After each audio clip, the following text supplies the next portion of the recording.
A lot of people aren't going to like this one, but making millions doesn't have to take you decades of hard work. Sure, being a millionaire in your 50s is alright, but being a millionaire when you're younger is far better. Take it from someone who's experienced both. And no, I wasn't born into a rich family, quite the opposite. The odds were stacked against me. I was a ginger, working class kid without a penny to his name. So if I can build wealth in a relatively short amount of time, then you can too. This isn't going to be one of those generic videos about investing in index funds and getting rich when you're old and grey. I'm going to be taking you through the actual moments in my life where I uncovered the truth behind building wealth from nothing. From the moment you step foot into school, they try to control your ambition.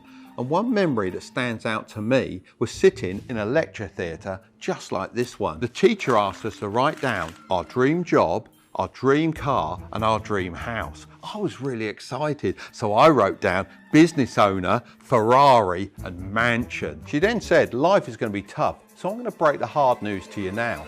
You're probably going to have none of those things, so be realistic and lower your expectations. I thought to myself, of course I will. I'll have all of those things, and I've carried that attitude for the whole of my life.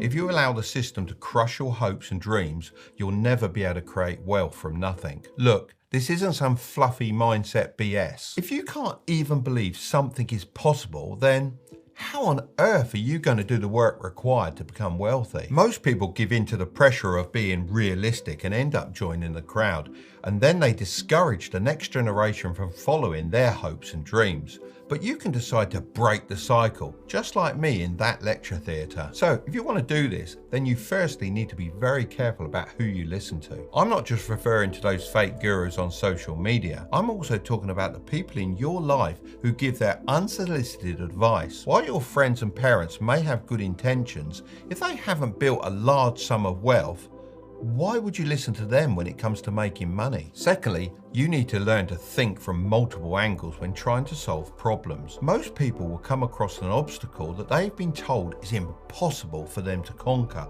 and give up at the first sign of trouble. The more you let these kinds of challenges beat you, the harder it is to break out of the herd, as you're cementing to yourself that you aren't good enough. Whenever I come across a challenge, I think of at least 10 different solutions and then decide on the best way forward. If one doesn't work, then I just try the next one and so on until I'm successful. Thirdly, you need to step outside your comfort zone. Look, if Harry Potter stayed in the cupboard under the stairs, then he would never have defeated Voldemort. Sorry for the spoilers, but it's so true. Putting yourself in challenging situations helps you grow and improve more than anything else I've ever experienced. When I first joined the workforce as a carpenter's apprentice, I was so excited. It was the job I really wanted to do. But unfortunately, the manager took a bit of a dislike to me and he bullied me practically every day, giving me all the rubbish jobs. I didn't know what to do. I couldn't take it anymore. I came home that night, sat on my couch, and I looked around the room and thought to myself,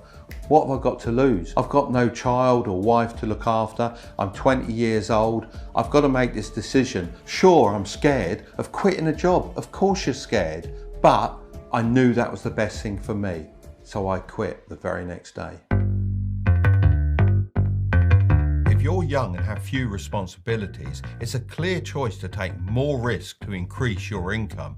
Of course, I'm not suggesting that you should go and invest all your money in crypto. The risks should be calculated. Looking back, I didn't realise at the time, but the biggest risk in my life would have been staying at that dead-end job. For me, increasing my income meant starting my own business. However, if this isn't for you, you could always start a side hustle or upgrade your job every couple of years. Studies have actually found that you're more likely to build wealth faster by job hopping rather than staying loyal to one company. However, if your goal is to build wealth as fast as possible and you decide to pick the employee route, then you need to choose a career that isn't dependent on how many hours you work, but on the results you achieve. After lots of hard work and many sleepless nights, I managed to open my model shop. It was a huge success. I was reinvesting all of my money in the business to help it grow, that I didn't have time to think about investing. One day, I decided to take on a work experience lad for 2 weeks. And on the first day,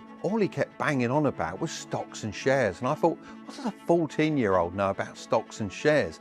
Anyway, he mentioned this one particular stock that he said was going to go to the moon. He said, I've got £1,000 and I'm going to pile it all in because I'm so confident. And I thought, well, if he's that confident, I think I'd better have a little go myself. 2 weeks later, I drove into the shop and I had a chat with that young lad and I said to him, do you know how much money you've made today? He said, but Mark, I don't make any money. I'm on work experience. I don't get paid. I said, son, you've made 10 grand today because that share we've bought into has pretty much 10x'd overnight. And I didn't do too bad myself either. If you want to build your wealth, then you need to start sooner rather than later. The reality is, the longer you wait to start investing, the more difficult it's going to be, because the more time you allow for your money to grow, the more money you'll eventually have. I mean, check out this study by Fidelity, which shows that if you missed the 5 best trading days over the past 4 decades, you'd have reduced your long-term gains by 38%. Even worse, if you'd missed the 10 best days, you'd have lost out by 55%. So I'd strongly suggest getting in the habit of investing your money for the long term in the stock market. But don't be as crazy as I was when I first started. Do your research and invest in the stocks you believe in long term. So what should you look for when deciding where to invest your money? Well, firstly, when choosing an investment platform, it's important to make sure it has smooth and easy to use chart features. You may think this isn't important, but I can't stress enough how many times I've struggled with clunky apps while trying to track the growth of my investments. Having a wide range of stocks and ETFs to invest in is also important for diversification and reducing risk. It allows you to spread your investments across different sectors and asset classes. Another thing I'd suggest to look for is paper trading. This feature allows you to experience the full investing process using virtual money. It's a great way to practice and refine your knowledge as well as test out new strategies, all without risking any actual money. But if you do this, it's important to treat it like your real money. Otherwise, you'll start changing your strategies when it comes to the real thing and get completely different results. Webull, the sponsor of today's video, offer everything we've just discussed and way more. So get up to 12 free fractional shares, each worth up to $3,000 by clicking the link in the description and depositing any amount of money with Webull US. Just as quickly as I've made my fortune, I could have lost it all. I was friends with one of the richest guys in the UK. He was featured in the top 50 UK rich list, which is pretty impressive. And we used to go to his parties. He used to have these great firework parties at his mansion. And one night I sat down and had a coffee with him. I said, how do you make this sort of money just from a business? He said, Mark, I don't make that much money from my businesses. I make money from leveraging my investments. And he said, I'm part of an investment group. And that group earns 30 to 40 and sometimes even 50% per year. You know, I sat there and I thought to myself, this sounds too good to be true. So there was no way I was going to get involved. Around 2 to 3 months later, that group went under. It took everyone out. Because they were leveraged, they lost considerably more than they'd actually got invested. This isn't even his house. He lost it all. Never invest in something you don't understand. And even if you do believe what you're investing in, don't put all your eggs in one basket. When you spread your investments out, we call this diversification. This is something I highly recommend you do because it reduces your risk exposure. When it comes to my stock market investments, I primarily focus on a strategy called the 3-fund portfolio. This portfolio consists of 3 main components: a total US stock market index fund, a total international stock index fund, and a total bond market fund. These funds allow for diversification across different markets and asset classes, reducing risk while still providing the potential for long-term growth. In addition to my stock market investments, I've also diversified my portfolio by investing in other assets such as real estate, classic cars, and high-end timepieces. This approach allows me to spread my investments across various industries and asset types, further mitigating risk and increasing the potential for good returns. It's key to remember the importance of diversification, not only in investments, but also when making money. This is otherwise known as having multiple streams of income. My income sources include my physical shops, my distribution company, affiliate income, advertising revenue, stock dividends and rental income from my various properties. I'm probably missing out a couple, but hopefully this gives you some ideas. So remember, when you're building your empire, constantly be thinking about how you can build different streams of income so that you can't be completely wiped out by one wrong decision.